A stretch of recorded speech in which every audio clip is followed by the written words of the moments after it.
To understand stereoisomers, you must be able to first identify a stereocenter. Let's take the example of a carbon atom which is sp3 hybridized and is attached to 4 of the same groups. As you can see in this molecule, there are several planes of symmetry. One plane of symmetry exists here, one plane of symmetry exists here, one here. As you can see, there are several planes of symmetry. Because of this, this is not a chiral molecule. Let's take a different molecule here that has 3 of the same groups attached and 1 different group. While this molecule has less planes of symmetry, there are still several planes. There's one here, and there's also one here. Because of the planes of symmetry, this is also not a chiral molecule. Here's another example of a carbon atom that's sp3 hybridized and is not a chiral molecule. It's not a chiral molecule because there's a plane of symmetry here, and there's also a plane of symmetry here. All right. Here's also a molecule that has 2 groups here that are the same, one that is different, and one that is different here. This molecule has 1 plane of symmetry, and it's right here. Because of this 1 plane of symmetry, this molecule cannot be a chiral center. Here's a molecule that has 4 completely different groups attached to it, and if you look at it, you will not be able to find a single plane of symmetry. This molecule is known as a chiral molecule because it has no planes of symmetry and 4 completely different groups attached and is sp3 hybridized. Now let's take a look at how to identify chiral centers within bond line formulas. Let's take a look at this structure first. Let's go through each carbon and examine whether or not each of them is or is not a chiral center.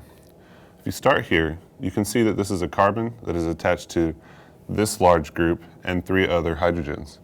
Therefore, it cannot be a chiral center because a chiral center must have 4 different groups, sp3 hybridized, and no planes of symmetry.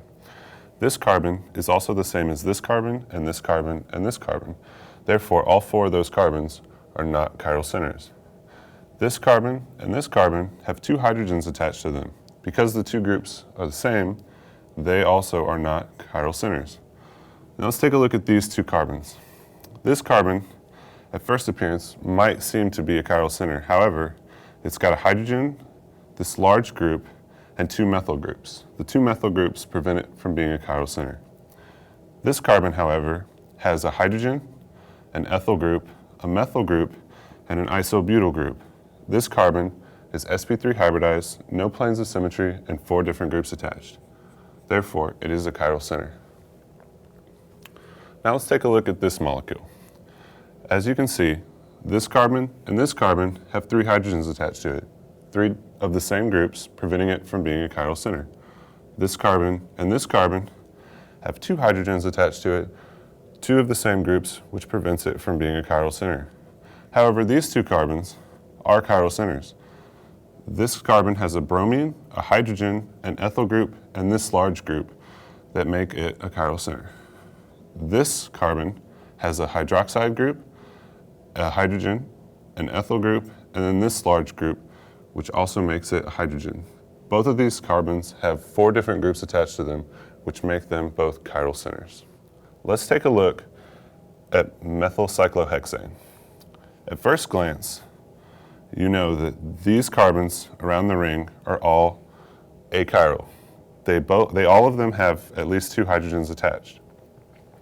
This carbon has 3 hydrogens attached to it, so it's also achiral. However, this carbon, if you look at it at first glance, it has a methyl group, a hydrogen, and 2 groups off the sides. However, this is not a chiral center at this point because as you go around the ring, it is the same in either direction. However, if you were to add any other substituent anywhere in the ring, you change the chirality of this molecule. This carbon now has a methyl group, a hydrogen, and as you go around the ring this way, it is different as if you were to go around the ring this way. As you go around the ring this way, at this carbon, there is only 2 hydrogens, whereas at this carbon, there's an isopropyl group. Therefore, this is a chiral center. Also, by adding this isopropyl group, you make another chiral center here, because there's a hydrogen and isopropyl group, and the two groups off this way attached to the ring are different as you approach it from this way or this way. Now let's take a look at the molecule of progesterone. This molecule has several rings, so it makes identifying chiral centers a little more difficult. First of all, let's go through and identify the carbons that are not chiral. This one has got two hydrogens, so it can't be chiral. So does this one, so does this one, so does this one, so does this one, so does this one, and so does this one, and so does this one. Also, carbons that are sp2 hybridized cannot be chiral centers. So we can't have a chiral center here, here, here, or here. That leaves us with this carbon, this carbon, this carbon, this carbon, this carbon, and this carbon. This carbon is attached to a hydrogen that is implicit, this group right here, and if you look this way around the ring versus this way around the ring, this carbon is different from that carbon. So here is a chiral center. Now let's move to this chiral center. There's a CH3 here. If you go this way, it's different than if you go this way, and it's also different if you go this way. This is a chiral center. This carbon atom here has a hydrogen, this part of the ring, and this part of the ring. These two ways are different, as well as this way.